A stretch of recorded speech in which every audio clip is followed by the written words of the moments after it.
Captain Zixathara ran her blue fingers over the ancient star chart one more time.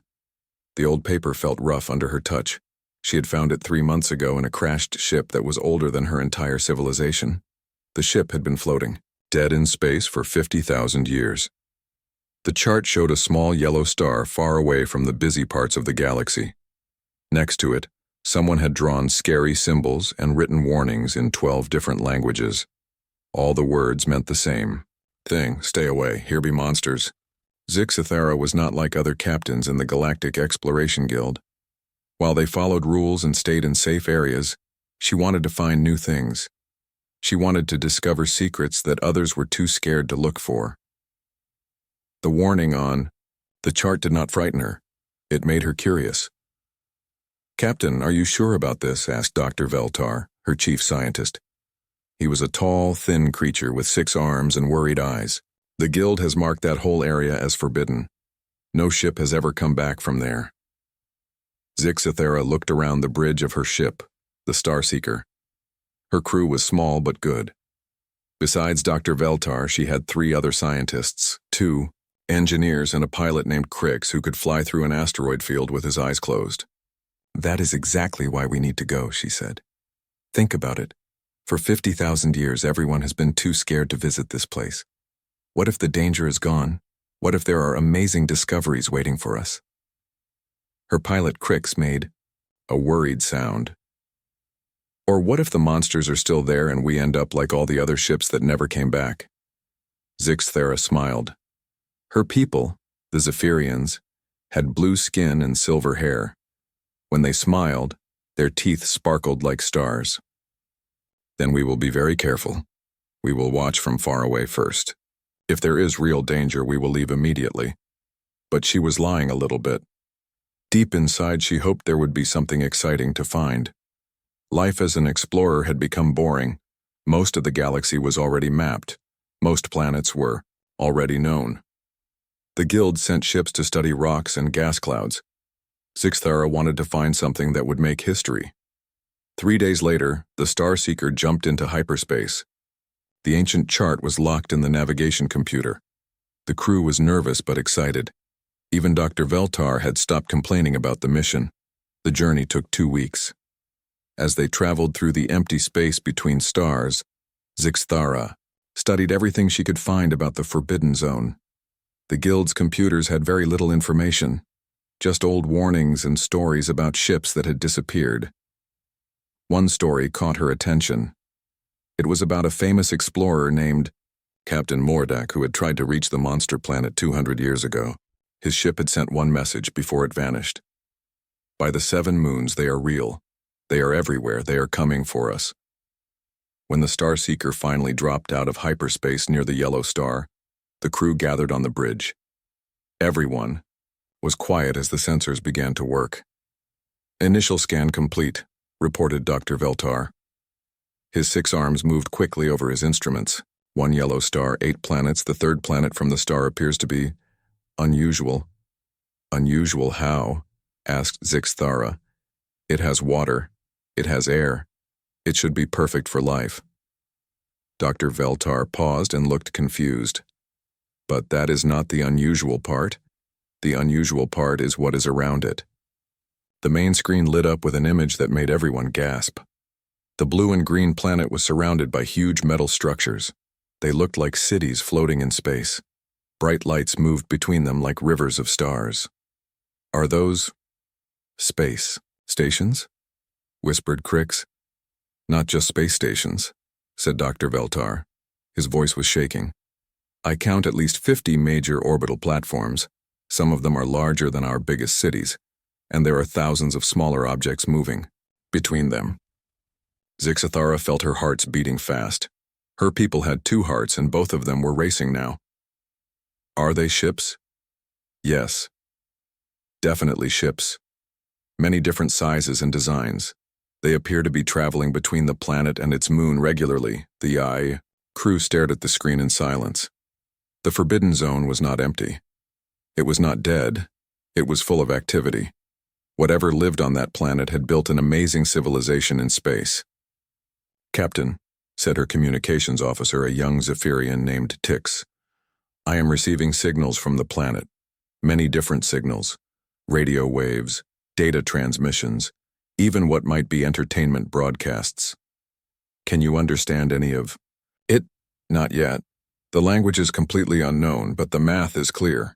These beings understand science and technology very well. Zixathara made a decision that would change everything. Take us closer, but slowly and carefully. Keep all weapons powered down. I want them to know we are not a threat. As the Star Seeker moved toward the planet, more details became clear. The orbital structures were beautiful and complex. They had gardens that could be seen from space. Some of them were spinning to create artificial gravity. Others had huge solar collectors that gleamed like mirrors. "Captain," said Dr. Veltar suddenly, "I am detecting something very strange about this planet's history." "What do you mean?" "According to my scans, this civilization is very young, maybe only a few hundred years old. But some of the structures I see are much more advanced than anything we can build. How is that possible?" Before Zixathara could answer, alarms began to sound all over the bridge. "Captain," shouted Crix. "Multiple contacts approaching from the planet. They are moving very fast." On the screen, dozens of sleek ships rose from the planet's atmosphere. They were beautiful and deadly looking at the same time. Their design was unlike anything in the galactic databases. "Are they attacking?" asked Zixathara. "No," said Tix, studying her instruments. "They are escorting us. And Captain, I am receiving a message." "Put it on screen." The main display changed to show a creature that made everyone on the bridge step back in fear. It had only 2 eyes, but they were bright and intelligent. Its skin was pale with patches of different colors. Most frightening of all, it showed its teeth when it spoke. In the galaxy, showing teeth was a sign of aggression, but the creature's voice was calm and friendly. The computer worked quickly to translate its words. "Unknown vessel, welcome to the Sol system. This is Admiral Sarah Chen of Earth Defense Command. We have been expecting visitors for a long time. Please state your intentions and follow our escort ships to Luna Station, where we can meet safely." Zixathara found her voice. "This is Captain Zixathara of the Galactic Exploration Guild. We come in peace to learn about your people." The creature on the screen smiled wider, showing even more teeth. "We call ourselves humans, and we have been very curious about our neighbors in the galaxy. Please come and visit. We have much to discuss." As the Starseeker followed the escort ships toward the planet's moon, Zixathara realized something that made her feel cold inside. The ancient chart had been right. There were monsters here, but they were not hiding or attacking. They were welcoming visitors with technology that should not exist, and confidence that suggested they were not afraid of anything. What had her people stumbled into? Admiral Sarah Chen watched the alien ship through the observation window of Luna Command Center. The vessel was beautiful in a way that made human engineering look clumsy. It was made of some kind of crystal that seemed to bend light around it. The ship moved like it was swimming through space instead of flying. "Ma'am, they are following our escort ships perfectly," reported Lieutenant Martinez from the communication station. "Their pilot is very skilled." Sarah nodded. She had been waiting for this moment her whole life. Humanity had known about other intelligent species for almost 300 years. They had been listening to radio signals from across the galaxy and learning alien languages in secret. But this was the first time aliens had actually come to visit Earth. "What do we know about their ship?" she asked. "It is incredible," said Dr. James Park, the head of Human Xenotechnology Research. "Their faster-than-light drive is at least 50 years ahead of anything we have built, maybe more. The hull material appears to be some kind of living crystal, and their energy readings suggest they have solved problems we are still working on." Sarah smiled. Humans had always been good at learning from others. "Are the first contact packages ready?" "Yes, ma'am," said Martinez. "We have prepared everything according to protocol. Complete human history, scientific achievements, cultural information, and our expansion records." "Good. Send it to them as soon as they dock." Dr. Park looked worried. "Admiral, are you sure we should send them everything? Some of our history might seem violent to peaceful species. Sarah looked at him with the same expression she used when teaching new cadets. Doctor, if they are truly peaceful, then they need to understand what kind of species they are dealing with. If they are not peaceful, then they need to understand why they should not underestimate us. The alien ship docked at Luna Station with surprising grace. Through the windows, Sarah could see the aliens moving around inside their crystal ship. They looked humanoid but different. Blue skin, silver hair, and they seemed to have extra arms. "Admiral," called Martinez. "The alien captain is requesting permission to come aboard. She says her name is Captain Zixthera." "Permission granted. Have security teams ready, but keep them hidden. I want our guests to feel welcome." An hour later, Sarah stood in conference room Alpha facing 5 alien beings. Captain Zixthera was smaller than Sarah had expected, but she carried herself with confidence. Her blue skin had patterns on it that seemed to shift in the light. Her silver hair moved like it was underwater. "Captain Zixthera," Sarah said, "welcome to Luna Station. I am Admiral Sarah Chen. We are honored to meet you." Zixthera's translator worked quickly. "The honor is ours, Admiral Chen. We have traveled far to reach your world. Our ancient charts warned us about this place, but we had to see for ourselves." "Ancient charts?" "Yes. Very old maps that called this area forbidden. They said there were monsters here." Sarah laughed, which made all the aliens step back nervously. In human culture, laughter meant happiness. Sarah realized that other species might not understand this. "I apologize," she said. "Laughter is how humans show amusement. We are not monsters, Captain. We are just people trying to make our way in the universe like everyone else." Dr. Veltar, the alien scientist, spoke up. "Admiral, we have received your data package. It is very detailed. May we ask some questions about your history?" "Of course.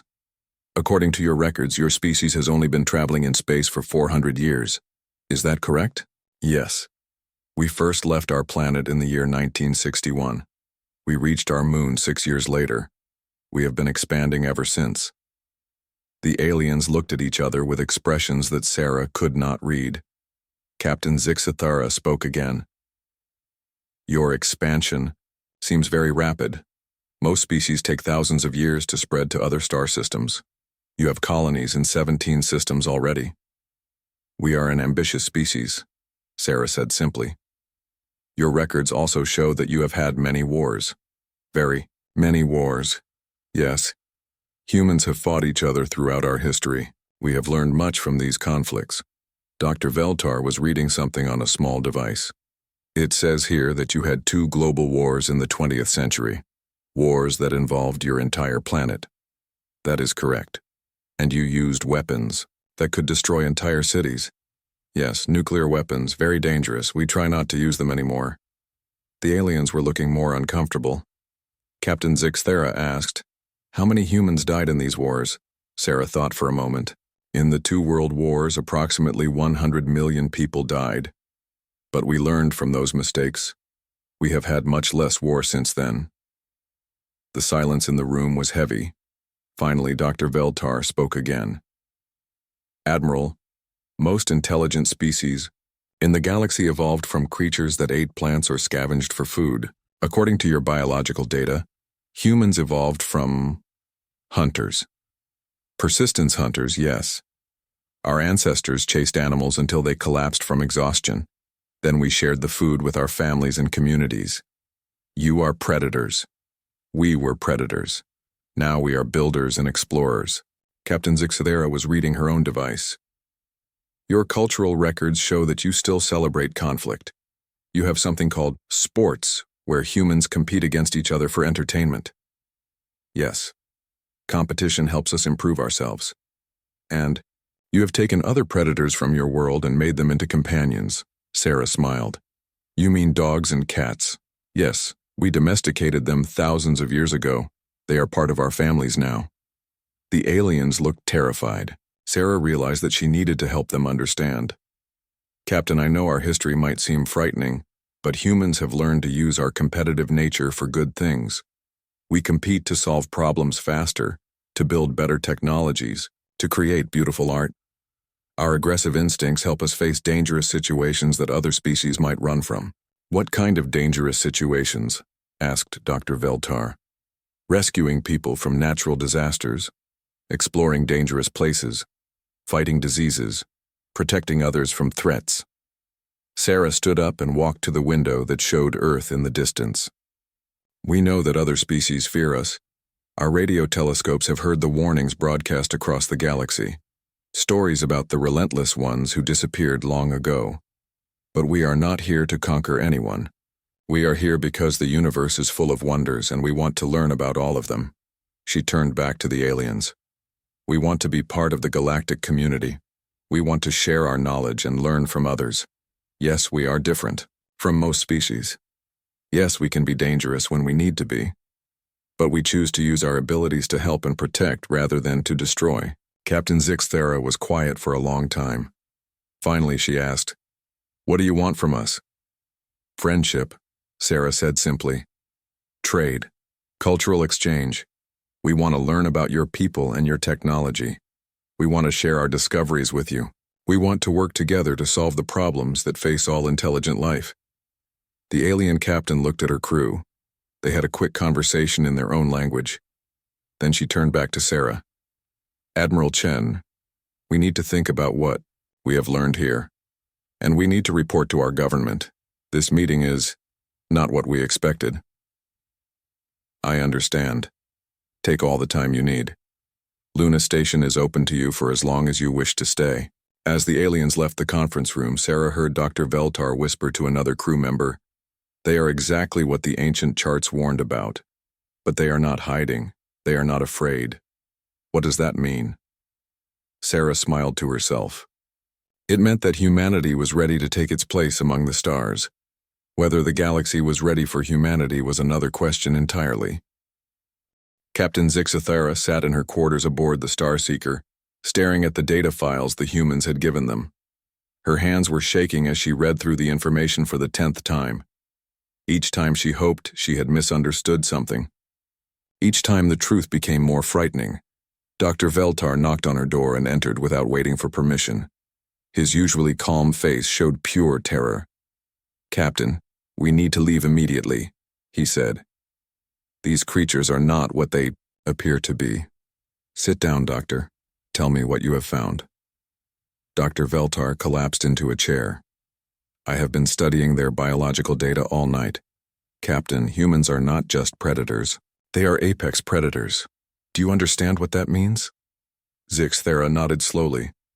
"They were the most dangerous hunters on their planet. Not just dangerous, perfect. Their bodies are designed for persistence hunting. They can run for hours without stopping. They can track prey across vast distances. They can survive in almost any environment on their world. They are essentially living weapons that learned to use tools. But they seem peaceful enough. Do they?" Dr. Veltar activated his portable computer. "Look at this. I have been analyzing their cultural data. They have a concept called martial arts where they study combat as a form of spiritual development. They have another concept called extreme sports, where they risk their lives for entertainment.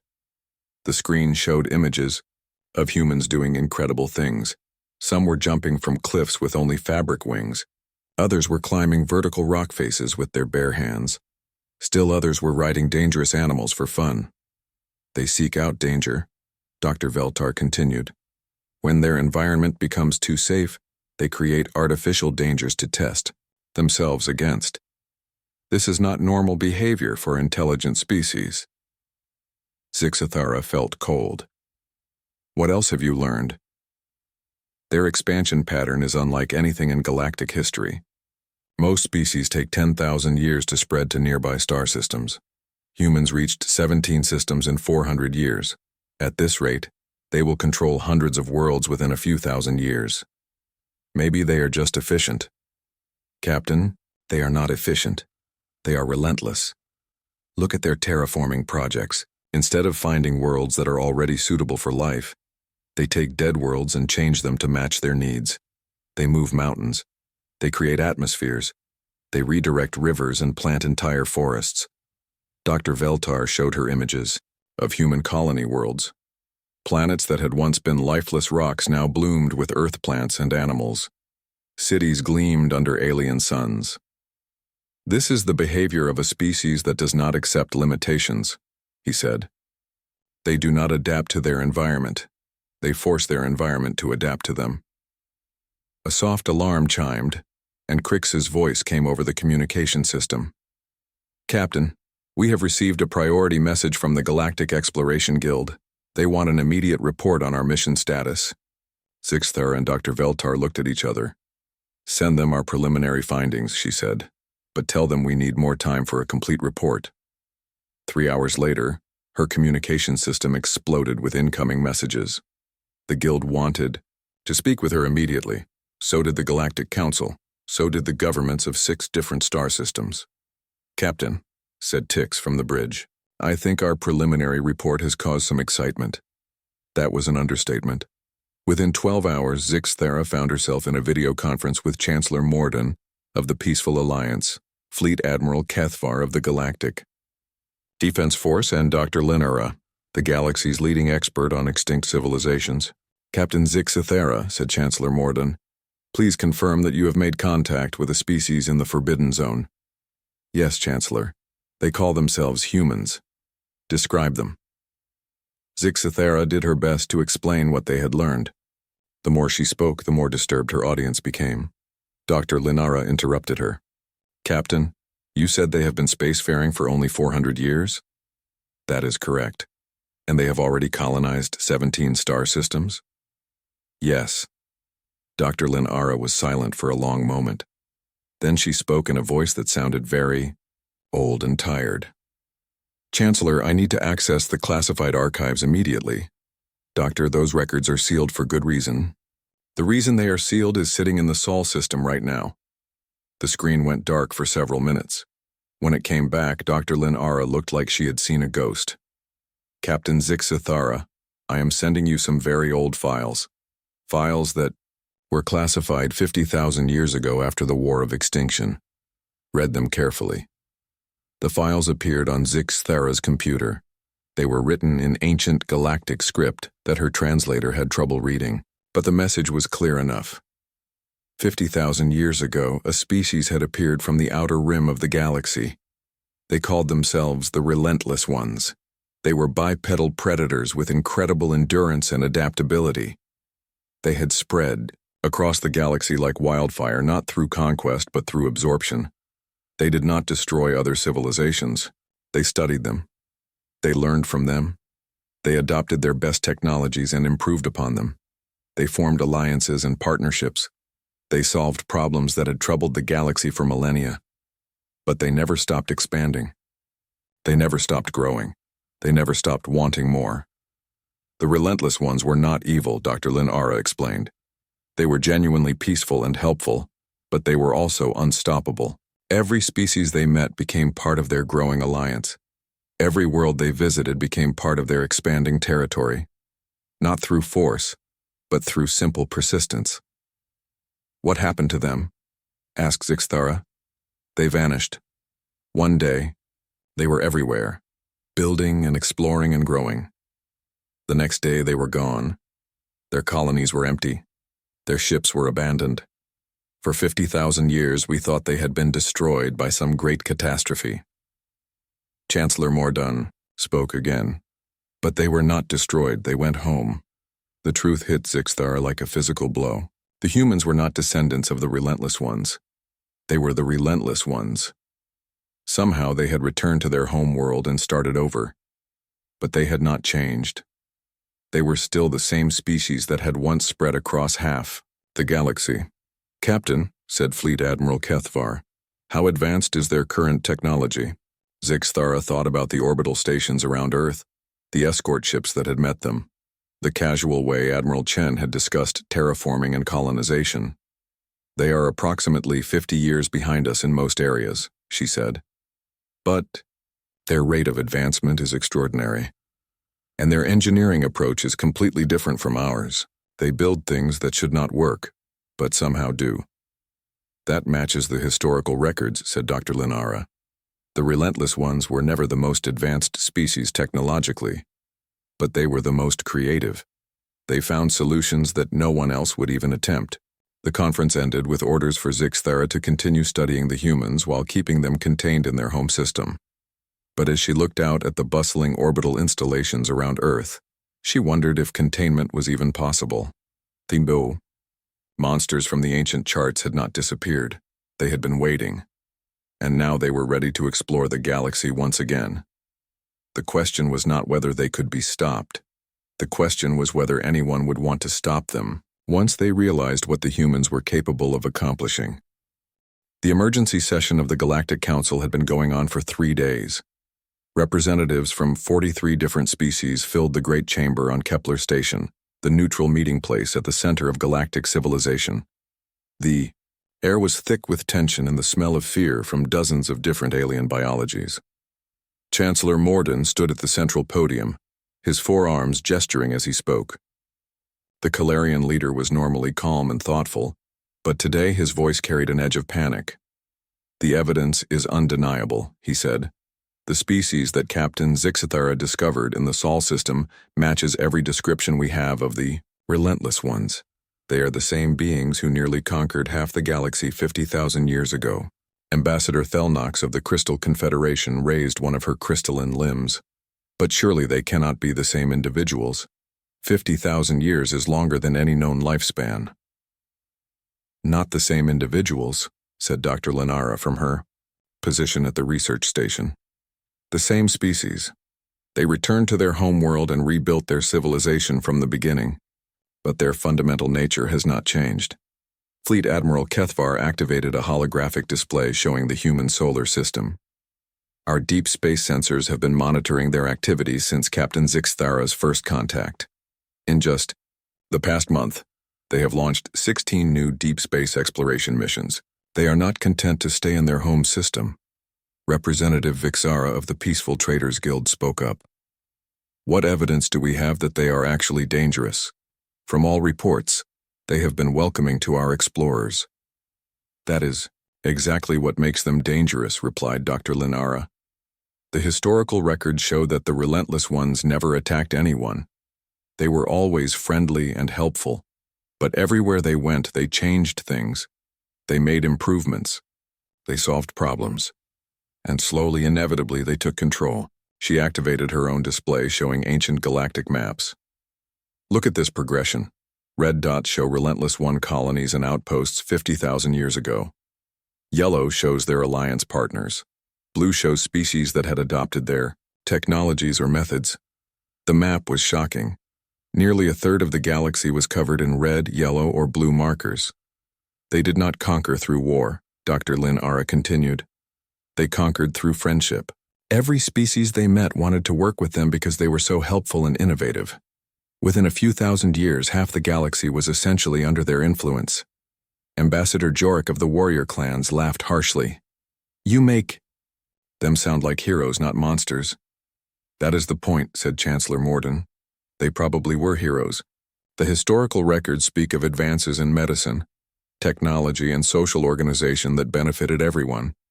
But they also speak of the gradual loss of independence for every species that allied with them." General Zaxton of the Defense Council pulled up tactical information. "Current human military capabilities appear limited. They have approximately 200 combat-capable ships, most of them designed for system defense. Their weapons technology is inferior to ours.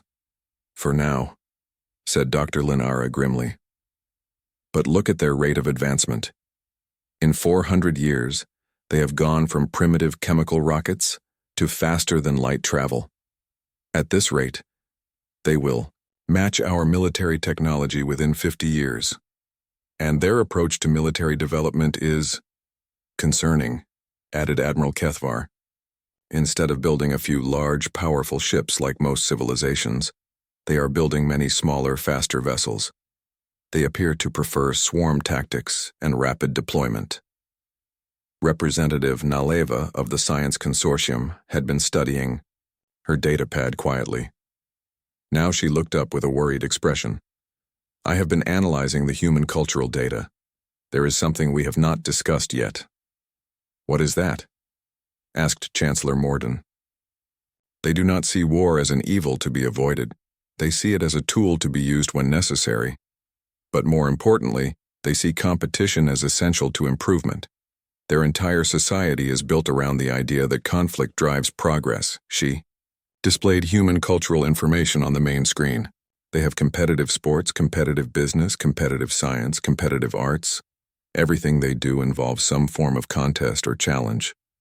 This is not normal behavior for advanced civilizations.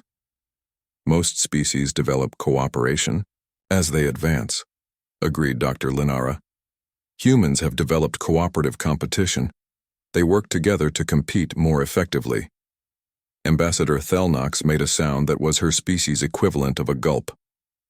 What does this mean for us practically? It means, said General Zaxton, that if we treat them as enemies, they will become very good at being our enemies very quickly. Their entire psychology is designed around rising to meet challenges. Chancellor Mordun looked around the chamber, at the frightened faces of the galactic community. So what do? Do we try to contain them in their home system? Do we attempt to destroy them before they become too powerful? Do we welcome them and hope for the best? Fleet Admiral Kethvar stood up. Containment is probably impossible. They already have faster-than-light travel and the knowledge that other intelligent species exist. Even if we could build a barrier around their system, they would eventually find a way around it. And they would see such a barrier as a challenge to overcome, added Representative Naliva. What about military action? Asked Ambassador Jorik. The chamber fell silent. Finally, Dr. Linara spoke. Based on the historical records, the last time anyone tried to fight the relentless ones, the result was catastrophic. Not because the relentless ones were particularly warlike, but because they were so good at learning from their enemies. Every tactic used against them was quickly copied and improved upon. So we do nothing? Asked Representative Vixara. No, said Chancellor Mordun slowly. We do something much more difficult. We try to understand them. We try to work with them. We try to guide their expansion in ways that benefit everyone. That sounds dangerous, said Ambassador Thelnox. Everything about this situation is dangerous, replied the Chancellor. But the humans have made one thing very clear. They want to be part of the galactic community. They want to trade and learn and explore together with other species. If we reject them, they will simply do these things without us. General Zaxton pulled up a new display showing human exploration routes. Our scouts report that they are already sending ships toward 3 nearby star systems that contain inhabited worlds. Then we need to make contact with those worlds immediately, said Chancellor Mordun. We need to warn them about what is coming, and we need to decide how the galactic community will respond to human expansion. Representative Naliva looked thoughtful. Perhaps we are approaching this wrong. Instead of asking how to stop them, we should ask how to benefit from working with them. The historical records show that species who allied with the relentless ones prospered greatly. Until they lost their independence, Dr. Linara pointed out. But they gained security, advanced technology, and solutions to problems they could never have solved alone. The debate continued for hours. Some representatives wanted to try military containment. Others wanted to welcome the humans openly. A few suggested attempting to hide from them entirely. Finally, Chancellor Mordun called for order. We will take a 3-part approach. First, we will continue diplomatic contact with the humans. We will learn as much as possible about their current intentions and capabilities. Second, we will prepare our defenses in case diplomacy fails. Third, we will begin reaching out to other species in the galaxy to warn them about what is coming. And if none of those approaches work, asked Ambassador Jorik. Chancellor Mordun looked tired. Then we will learn to live in a galaxy where humans are our neighbors, because whether we like it or not, the relentless ones have returned. And this time, they may be here to stay. 6 months had passed since first contact, and Ambassador Elena Vasquez stood before the largest gathering in galactic history. The great chamber on Kepler Station had been expanded 3 times to accommodate representatives from every known intelligent species. Some had traveled for weeks to attend this historic session. Elena looked out at the sea of alien faces. Some were familiar now after months of diplomatic meetings. Others were completely new, representing species that had emerged from hiding only when they learned that the legendary relentless ones had returned. She wore the formal blue uniform of the United Earth Diplomatic Corps, with insignia that represented not just Earth but all 17 human colony worlds. Her dark hair was pulled back in a simple style that had become recognizable across the galaxy as distinctly human. Chancellor Morden introduced her with words that carried across the chamber in dozens of languages. Honored beings, I present Ambassador Elena Vasquez of the Human Federation. Elena stepped forward to the central podium. The chamber fell completely silent. Even the constant hum of life support systems seemed to quiet down. Honored representatives, she began, her voice carrying clearly through the translation systems. 6 months ago, Captain Zixathera of the Galactic Exploration Guild made a brave decision to visit a forbidden zone. Today, we all live in the consequences of that courage. She gestured to Captain Zixathera, who sat in the front row with her crew. The Zephyrian captain nodded respectfully. I understand that our presence here has caused concern. I understand that ancient records speak of our species in ways that cause fear. Some of you have called us monsters. Others have called us the relentless ones. You are not wrong about either name. A ripple of unease went through the chamber.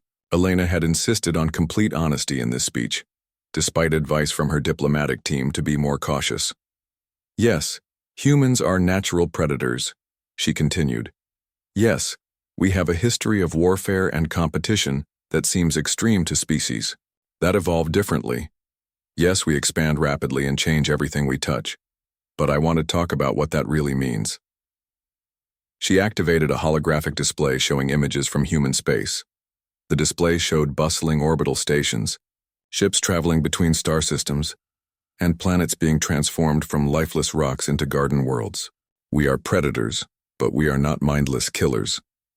Predators in nature serve an important purpose. They control populations, they eliminate the weak and diseased, and they force their prey to become stronger and smarter. Human, predatory instincts have been transformed into something else. The drive to solve problems that others consider impossible. The display changed to show human rescue operations. Teams of humans in powered suits working to save survivors from natural disasters. Ships diving into dangerous nebulae to retrieve lost explorers. Medical teams working around the clock to stop plague outbreaks. We compete, yes. But we have learned to compete against problems rather than just against each other. We compete to see who can develop the best cure for a disease. We compete to see who can design the most efficient terraforming system. We compete to see who can explore the most dangerous regions of space safely. Ambassador Thelnox of the Crystal Confederation raised a crystalline limb. But Ambassador, the historical records show that your species once dominated large portions of the galaxy. How can we be sure you will not do so again? Elena smiled. An excellent question. The truth is, we probably will dominate large portions of the galaxy again, but not in the way you fear. The chamber erupted in worried sounds from dozens of different species. Elena waited for quiet before continuing. 50,000 years ago, our ancestors left Earth because they had no choice. Our planet was experiencing climate changes that threatened our survival. We spread across the galaxy looking for new homes and new resources. We built an empire because we needed security. She paused and looked around the chamber. Today we are returning to space for a different reason. Not because we need to survive, but because we want to grow. We want to learn. We want to build something amazing. The display changed again, showing collaborative projects between humans and other species. Medical research stations where human and alien scientists worked side by side. Art installations that combined human creativity with alien aesthetics. Trade ships carrying goods and ideas between different worlds. We know that many of you have been secretly studying our expansion over the past 6 months. You have seen us reach 3 new star systems. You have seen us make contact with the gentle farmers of Kepler 442 and the deep thinkers of Wolf 359. What you may not have noticed is how those interactions have changed us. Representative Naleva of the Science Consortium looked surprised. Changed you how? The gentle farmers taught us new agricultural techniques that we are now using on all our worlds. The deep thinkers shared philosophical concepts that are reshaping human education. We do not just change the places we visit. We are changed by them. Elena walked closer to the representatives' seating area. This is what makes humans different from the empire builders you fear. We do not want to rule over others. We want to learn from others. We want to combine the best ideas from every species we meet and create something better than any of us could build alone. Dr. Lynn Ara, the galactic historian, spoke up. But the end result is still human influence spreading across the galaxy. Yes, Elena admitted. But influence is not the same as control. Let me give you an example. The display showed the human colony world of New California. This planet was a lifeless rock 3 years ago. Today, it has a population of 2 million humans and 50,000 members of other species. The government is a council with representatives from every species present. The laws are a blend of human legal concepts and alien wisdom. The culture is something entirely new. She showed more examples. Space stations where human engineering supported alien research projects, trade centers where human merchants learned alien business practices, art colonies where human and alien artists created works that neither species could have imagined alone. We are not trying to make the galaxy more human, Elena said. We are trying to make humanity more galactic. Fleet Admiral Kethvar stood up. Ambassador, your words are reassuring. But what guarantee do we have that human expansion will remain peaceful? Elena looked at him directly. None. Just as you have no guarantee that any species will remain peaceful forever. But I can tell you this. Humans understand the cost of war better than most. We have fought each other for thousands of years. We know what conflict does to civilizations. She gestured to the display, which now showed images of Earth's ancient battlefields and ruins. These are the remnants of our wars, museums now, preserved, so that we never forget the price of fighting each other. We learned that the energy we spent destroying each other could be better used building something amazing. The chamber was very quiet. Elena took a deep breath and delivered the conclusion she had been building toward. Honored beings, I cannot promise you that humans will never be dangerous. We are still predators, still competitors, still relentlessly curious about everything around us. But I can promise you this. We would rather be dangerous to problems than dangerous to people. We would rather compete to see who can build the most beautiful cities than who can destroy the most enemies. We would rather hunt for solutions than hunt for prey. She spread her arms wide, encompassing the entire chamber. The ancient charts were right. We are monsters. But we are monsters who have chosen to build rather than destroy, to protect rather than conquer, to create rather than consume. The galaxy feared the return of the relentless ones. What you have received instead is the arrival of the relentless builders. Elena paused and looked around the chamber one more time. We know that some of you will choose to avoid us. We understand that choice. We know that others will want to work with us carefully and slowly. We welcome that approach. But for those who are willing to take a chance on us, we offer something that no species has ever offered before. True partnership in building a future that is better than anything any of us could create alone. The chamber remained silent for a long moment.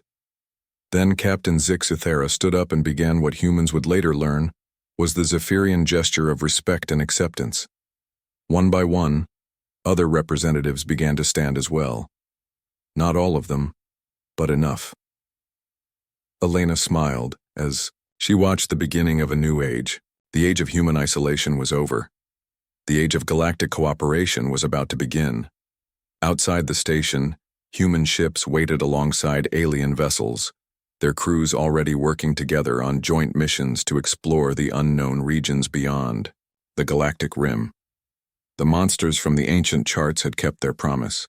They had become builders instead of destroyers, and the galaxy would never be the same.